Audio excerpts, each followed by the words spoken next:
Shalom Bapak Ibu, saudara-saudari yang kasih Tuhan kita Yesus Kristus. Renungan firman Tuhan pada pagi hari ini terambil dalam Ulangan pasal 16 ayat 1-17 dengan tema Mensyukuri berkat penyertaan Tuhan. Dalam kitab Ulangan pasal 16 ini, Lembaga Alkitab Indonesia memberi judul 3 Hari Raya Utama, di mana dalam bagian firman Tuhan ini berisi perintah yang disampaikan oleh Musa kepada bangsa Israel, yaitu untuk menghadap hadirat Tuhan pada hari raya roti tidak beragi, pada hari raya 7 minggu, dan pada hari raya pondok daun.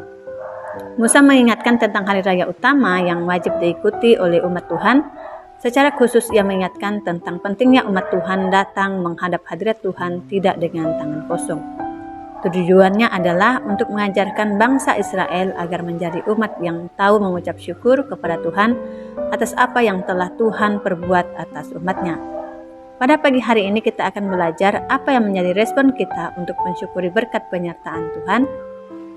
Pertama, tidak melupakan kebaikan Tuhan, ayat 1-4. Mensyukuri berkat penyertaan Tuhan itu artinya kita tidak melupakan kebaikan Tuhan dalam hidup kita setiap hari.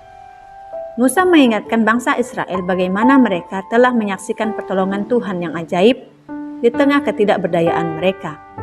Dalam ayat 3 tertulis demikian, jangan engkau makan sesuatu yang beragi besertanya, 7 hari lamanya engkau harus makan roti yang tidak beragi besertanya, yakni roti penderitaan, sebab dengan buru-buru engkau keluar dari tanah Mesir. Maksudnya supaya seumur hidupmu engkau teringat akan hari engkau keluar dari tanah Mesir.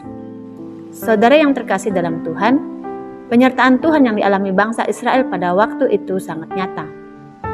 Tuhan menyatakan kebaikannya dengan memberikan pertolongan, perlindungan, pemeliharaan, bahkan menyertai mereka sampai keluar dari tanah perbudakan di Mesir.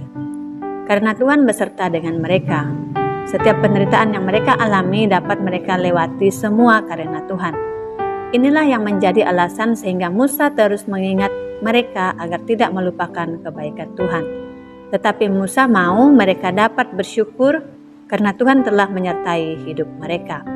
Kedua, taat melakukan perintah Tuhan, ayat 5-8. Mensyukuri berkat penyertaan Tuhan juga merupakan salah satu bentuk ketaatan kita melakukan perintah Tuhan.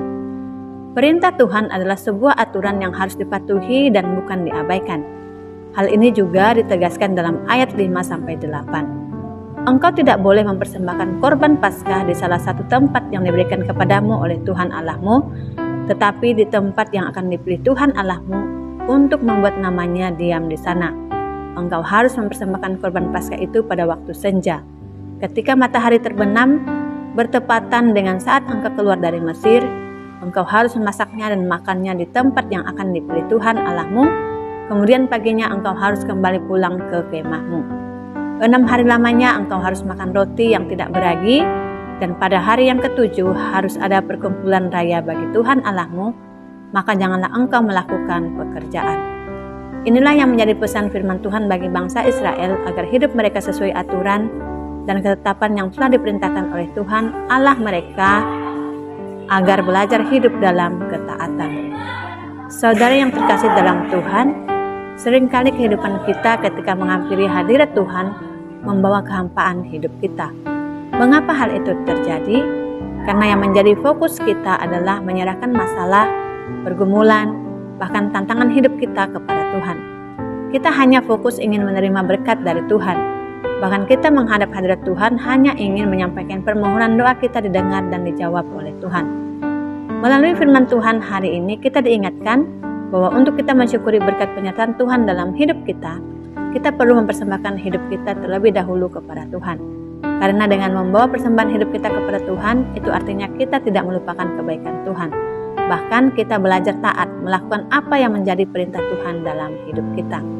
Roma pasal 12 ayat 1, karena itu demi kemurahan Allah, aku menasihatkan kamu, supaya kamu mempersembahkan tubuhmu sebagai persembahan yang hidup, yang kudus dan yang berkenan kepada Allah. Itu adalah ibadahmu yang sejati. Selamat beraktivitas, Tuhan Yesus memberkati. Shalom.